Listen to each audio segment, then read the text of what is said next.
think my long-distance girlfriend is cheating, but the truth broke me even more. I never thought I would be the type of guy to share my personal life online, but here I am.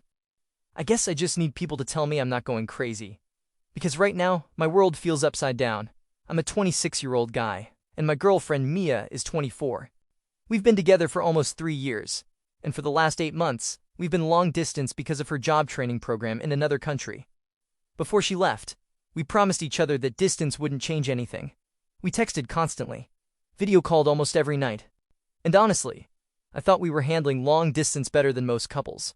But around 2 months ago, things changed. At first, it was small stuff. She took longer to reply. She started avoiding video calls, saying she was tired or had a headache. When we did talk, she looked distracted, like she was somewhere else mentally. I tried to ignore it. People get busy, right? But the excuses kept piling up. One night, I called her unexpectedly. She didn't pick up. Not unusual. But she didn't return the call either. Not that night. Not the next morning. After 16 hours, she finally sent a text. Sorry, fell asleep early. But the timestamp showed she was online multiple times throughout the night. That's when my brain started going to dark places. A week later, during a call, I heard a male voice in the background. Deep. Definitely not her roommate. She brushed it off, saying it was someone from the dorm. But the tone of her voice changed. She sounded nervous, almost guilty. I asked her straight up if something was going on. She snapped at me. Why don't you trust me? Why are you acting insecure? That hit me hard. Because honestly, I've never once accused her of anything before. But instead of reassuring me, she got defensive. After that fight, her communication dropped even more. Days went by with almost no contact. She stopped sending selfies. She stopped sharing updates. She stopped sounding like someone who loved me. At this point, every part of me felt something was wrong. I decided to reach out to her best friend Lily. She and Mia were super close, so I figured maybe she knew what was going on. When I asked her if Mia was okay, Lily hesitated before saying, "Yeah, she's just busy. Don't overthink." But something felt off. The way she said it, the pause, the weird tone, like she wanted to say something but couldn't. 2 days later, everything blew up. I got a message from a random girl on Instagram. Her name was Emma. She wasn't following me, but she sent a long paragraph. She said she didn't want to get involved, but she thought I deserved to know. She told me that Mia had been spending a lot of time with a guy from her training program. Late-night study sessions, dinners, staying out together. And according to Emma, people in the dorm had already started assuming Mia and this guy were dating. My stomach dropped so fast I felt sick. I confronted Mia immediately. She denied everything at first, said people were misunderstanding, said the girl was jealous, said I was overreacting. But then I asked one question. Why didn't you tell me about him at all? Silence. Long, painful silence. Finally, she broke down. She admitted they'd gotten close. She admitted he was supportive and always around. She admitted she'd been confused about her feelings. But the worst part? She told me she didn't tell me because she didn't want to hurt me. Hurt me? She'd already destroyed me. I asked her if she cheated. She swore she never crossed the physical line. But emotionally, she didn't deny it. She said she didn't know what she wanted anymore. She said distance changed her. She said she felt lonely and disconnected from our relationship. The truth is, I could have handled cheating better than this emotional betrayal. She didn't just hide things. She slowly pulled away. Made me feel like I was imagining everything. Made me doubt myself. Made me feel insecure for noticing her behavior. And then came the final blow. Remember her best friend Lily? She sent me a voice message later that night. She said she couldn't keep quiet anymore. She told me Mia had been struggling for months, not just with her feelings, but with her mental health. She'd been overwhelmed, lost, and confused.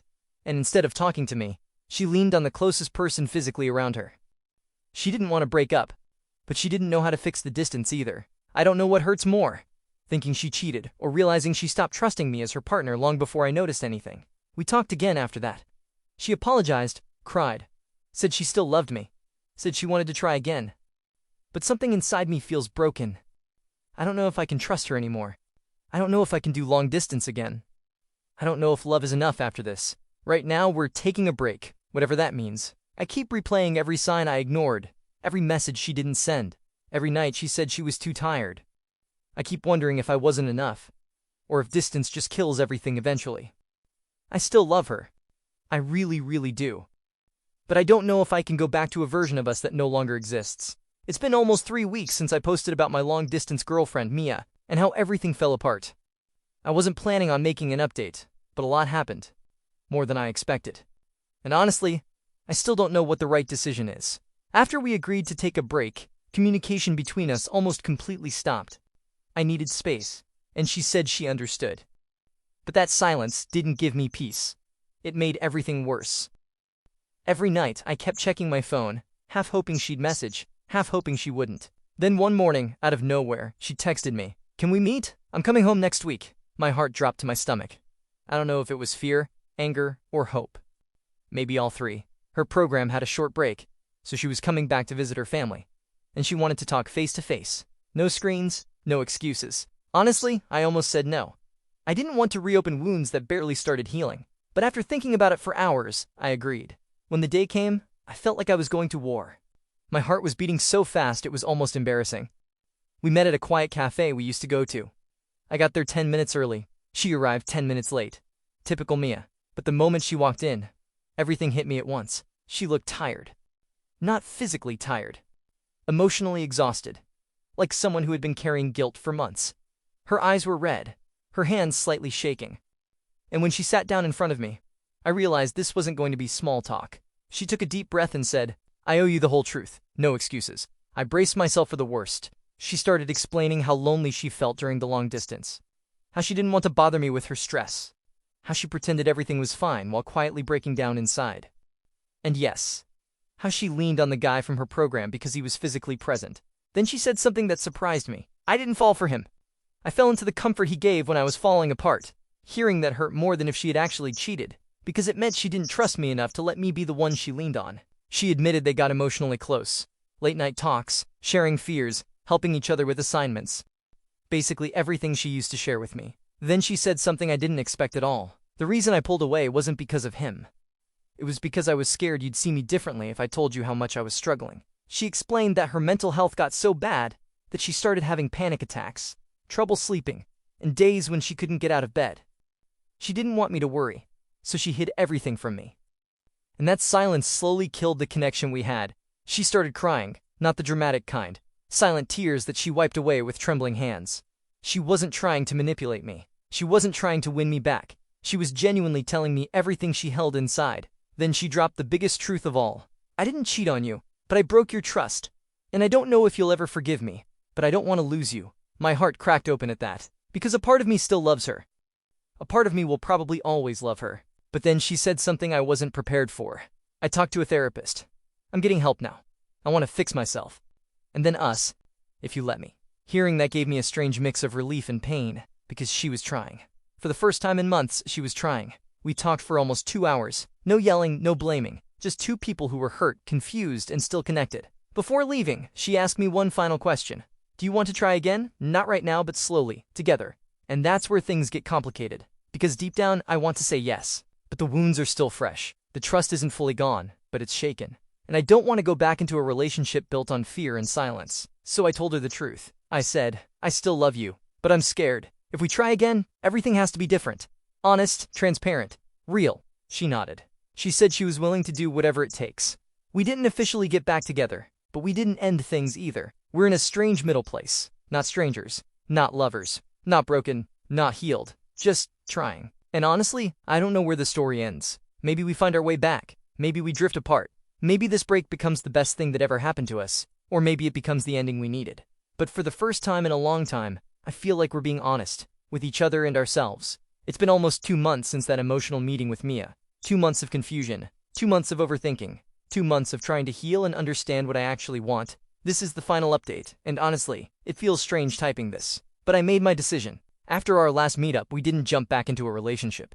We talked, slowly, cautiously, honestly. No pressure, no promises. Just two people trying to figure out if love is enough. Some days I felt hopeful. Other days, I felt like we were just delaying the inevitable. But the truth didn't fully hit me until something unexpected happened. About 3 weeks ago, Mia asked if we could meet again before she returned to her program. We met at a small lake near our town, a place where we had one of our first dates. The air was cold, and she was sitting on a bench, hugging her jacket, looking smaller than I remembered. When I sat next to her, she didn't smile. She didn't cry. She just looked at me with tired eyes. She said, I've been thinking a lot about us. I prepared myself for anything. A breakup, a confession, a request to get back together. But she surprised me. She said, "I love you, but I don't think I'm ready for a relationship right now.